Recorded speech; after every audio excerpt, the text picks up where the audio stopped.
नमस्कार, मी साक्षी. Top news मराठीमध्ये आपल्या सर्वांचं स्वागत. रामटेकडी येथे कचऱ्यापासून वीज निर्मितीचा 750 टन क्षमतेचा प्रकल्प सुरू होऊन 5 वर्ष झाली, तरी अजून एक पण युनिट वीज निर्मिती झाली नाहीये. तर दुसरीकडे प्रकल्पाच्या आवारात हजारो टन कचऱ्याचे ढीग लागल्याने परिसरातील नागरिकांच्या आरोग्याचा प्रश्न निर्माण झालाय.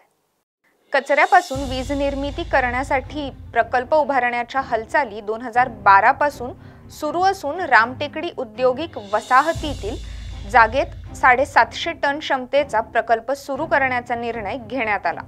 प्रकल्पाच्या आवारात सध्या 15,000 टनांहून अधिक कचरा पडून आहे. तर या कचऱ्याला उन्हाळ्यात आग लागण्याच्या घटना देखील घडत आहेत. तसंच पावसाळ्यात कचरा ओला होऊन लिचेट तयार होत आहेत. त्यामुळे परिसरात आरोग्याच्या तक्रारी निर्माण होऊ लागल्या आहेत. अशाच ताज्या आणि नवीन माहितीसाठी पाहत रहा टॉप न्यूज मराठी. आपला महाराष्ट्र, आपली बातमी. तर काय कामच करण्याची काय अपेक्षा? निवडणुकीपुरती सगळीच आश्वासनं देतात, पण प्रत्यक्षात फारसं काही घडतंय असं वाटत नाही. तेच आमच्याकडे येतात मागायला 5 वर्षातून एकदा. हे आम्हाला काय देणार आहे? आता या निवडणुकीला आम्ही विचार केलेला आहे, कुणाला निवडून द्यायचं किंवा कुणाला नाही निवडून द्यायचं.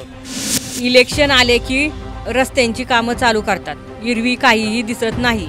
असं ते परिस्थिती आता ते निसर्गावर आहे.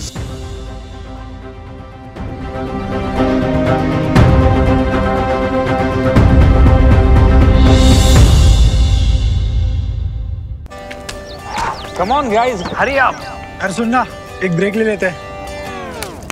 Guys, I'm telling you, तुम लोगों को सही से ट्रैकिंग नहीं आता. But that's okay, you can learn. रोज का ढक्कन देना. ये रेड वाला है, सही वाला देना. अबे ढक्कन, पहले तो सही पानी पीना.